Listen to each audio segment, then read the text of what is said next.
Alright, so we're back, of course, talk about some Final Fantasy VII. We're talking Ever Crisis, and finally, my dudes, finally, we have a fucking release date for this game.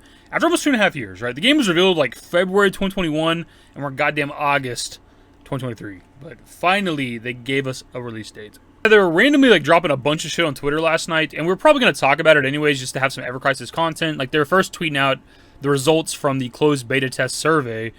And those were kind of interesting, so we're probably going to discuss a little bit. And they also dropped, like, hey, we're going to give away this, free weapon on launch because of how, like, excited people are for Ever Crisis. And then they just randomly, like, 11 o'clock at night, were like, hey, here's a fucking release date too, I guess. So they dropped a lot of stuff last night, so we're going to talk about it all. First and foremost, the most important thing here, of course, is the release date.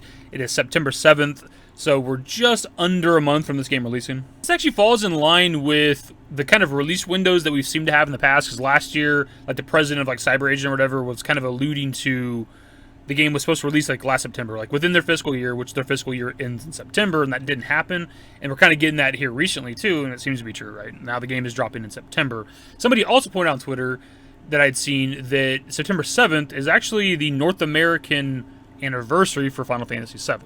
That obviously didn't click at first. I wasn't even thinking about that last night, because I really have, like, the January 31st thing in my mind, the Japanese release date.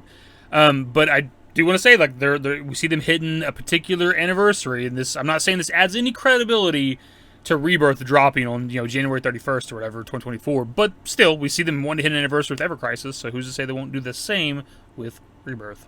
As for the free weapon, it's pretty cool, but now that I'm, like, awake and coherent, and it's not in the middle of the goddamn night, it's a little less exciting because I don't think everybody's getting it. I could be wrong, though.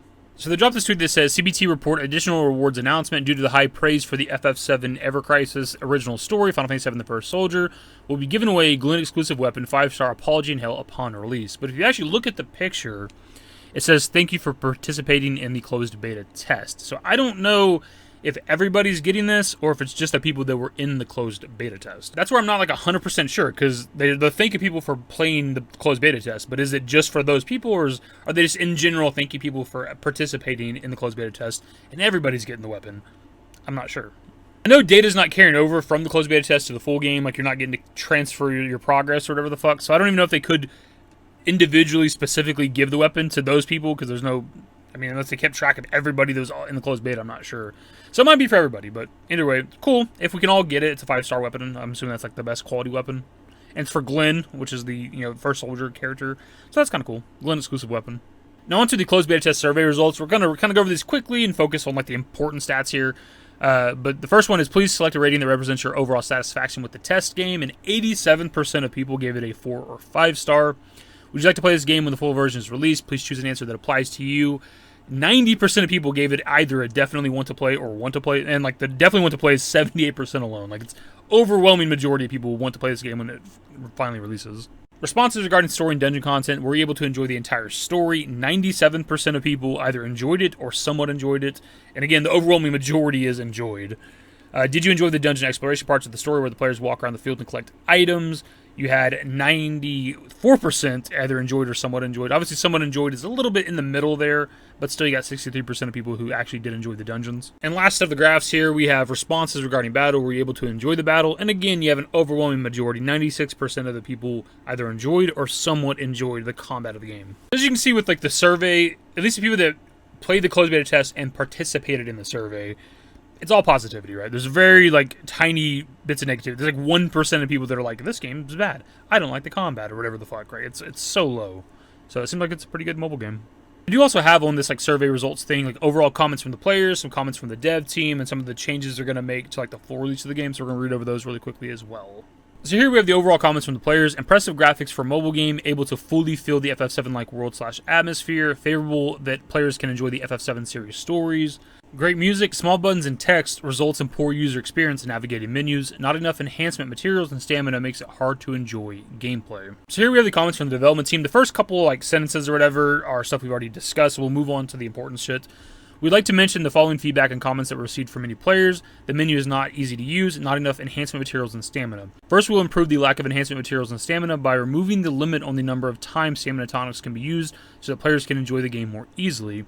The type and amount of materials required for various types of growth will also be adjusted based on the feedback that we have received. So first off, I found it kind of weird that apparently during the closed beta test, there's like a limit on how many like stamina refill items you could use per day, I guess, or some shit. Which is kind of strange because I've played a lot of like mobile games, mobile gacha games, mobile Final Fantasy games, and like I don't think I've ever seen one that has a limit on how many of those you can use. Like if you have them, they usually let you use them. I don't know what the limit was in the closed beta test, but regardless, I guess they're removing that. So now, like, if you have like 500 stamina tonics or some shit, you can use them all. You can sit there all fucking day and grind if you want to. Also, people were complaining that there wasn't enough like enhancement materials, but it was also a closed beta test, so maybe that was kind of part of the plan, so to speak. But regardless, during like the full release of the game, they're going to fluctuate that, make it a little bit better, where you get more materials to enhance your gear, which is obviously great. Regarding a lack of playable content, the storyline in particular was not so extensive in the closed beta test version. We plan to make improvements to the storyline and content in the release version. The release version will have much more content, including story content, so we hope that you will look forward to it.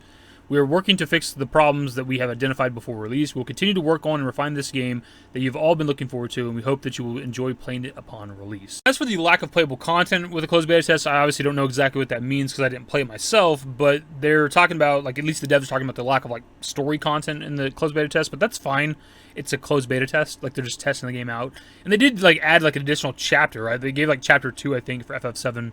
There's obviously, like, a First Soldier chapter. I don't know if there's, like, a Crisis Core chapter or not. I'm not exactly sure, but I think there's enough, like, content, like, story content anyways, for a closed beta test. Now, as for all-around playable content, I don't know what all there was. Something they could definitely put in the game that I don't know if they already have or not is, like, an area where you can, like, play and grind and stuff that doesn't require stamina. An example that I have is from Dragon Quest Tact. I don't know if any of you guys have ever played that. It's also obviously a Square Enix mobile game. But there's a section in that game called Battle Road where you can like fight and grind and shit like that, and it costs absolutely zero stamina to do.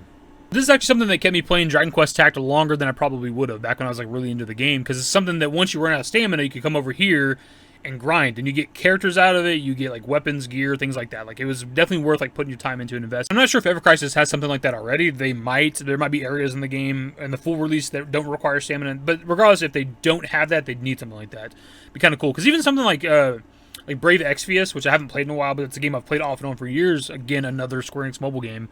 There are areas that don't require stamina. A lot of the story stuff requires stamina, but there's like areas where you can do like raids that just have like raid orbs that you replenish over time, and that allows you to go over there and grind. And there's other areas and events and things that don't actually cost you stamina. So like not everything is stamina reliant, and hopefully this game has something like that. Actually, one more thing I want to throw in this video that is Ever Crisis related. It's not about the news and info we got from Square Enix themselves, but it's actually a translation we got from Shinra Archaeology department. But there's a thing in the game called the Midgar's Falls, which is like a tower that I think you descend down into. But we actually got like a quote from one of the devs that there's like some lore to it, some really interesting lore. So it says, in Final Fantasy VII Ever Crisis, players can plumb the depths of the Sill Tower. The Cetra producer, we're just going to skip over that first name, Ichikawa, says that a being that once fell from the heavens is slumbering on the bottommost level, awaiting those powerful enough to reach it. Now this to me is just super captivating, because I don't know what this is, because other than Genova, who obviously fell from the heavens 2,000 years ago, what is this? Who is this being? What could this possibly be? I did see some people like speculating on it being another weapon enemy, which I'm perfectly fine with them adding more of those. I love the concept of those, and it's the compilation has added more with like Jade Weapon and stuff with like Before Crisis, and you obviously had Omega and like Chaos and shit with like Dirge Cerberus. I'm fine with them adding more weapon enemies. It doesn't really make a lot of sense if like a sentient being fell from the heavens and is a weapon, because the weapon's created by the planet, right? The planet created them. Now it's possible that a being fell from the heavens and the planet assimilated it and turned it into a weapon enemy. I guess that is a possibility. But even just putting all this aside, like, the concept of this is pretty cool. Like, the Sill Tower, the Cetra, that's like the Sill Tower that the Cetra used to have back in the day that nobody's ever been in, apparently. And there's, like, a being at the bottom of it. Like, that's the type of shit that I fucking want in Rebirth and or the third game. I want this, like, crazy ancient building that nobody's ever been in for the last 2,000 years that we stumble across in one of the games, and we get to, like, go down there and fight some crazy boss at the end. Like, I hope that this Sill Tower, Cetra is something that's actually in the trilogy. Like, that shit would be fucking cool, dude. Like, you guys know I've already been excited for Ever Crisis just because it's some more FF7 stuff, but just the concept of this, like, Sill Tower, the Cetra thing, like, it just raised my hype just that much more. Just conceptually, just the idea of this, and it may be possibly being something that we could see in, like, the fucking games. I don't know, it might just be a mobile-only game thing, and that's perfectly fine, too, but just, it gets the fucking mind racing of what is possible with Rebirth in the third game. But that is indeed more or less the video, my dudes. It's kind of a thicker one. Taking away everything that we talked about in this video, the main thing is the fucking release date. We finally have a release date, September 7th, That gives us less than a month. I don't know if we're going to be able to hit the full milestones that they added on that we talked about, where the 1.2 million, the 1.5 million. We could probably hit the 1.2 million. I would say that's got to happen by September 7th, but I don't know if we're going to hit the 1.5 million, where we get the extra gear and stuff, like a gear ticket. Hopefully we do, though. So what are your thoughts, my dudes? There's a lot to talk about in this video. Subscribe to the channel if you guys are new. Social networks in the description below. Follow me on Twitter, @YT. That's it. Bye. Used to care what people thought, but now I care more, and nobody out here's got it figured out. So therefore, I've lost all hope of a happy ending, depending on whether or not it's worth it. So insecure, no one's perfect. We spend it with no shame. We blow that like Coltrane. We in here like Low Gain, or leave it like Cobain.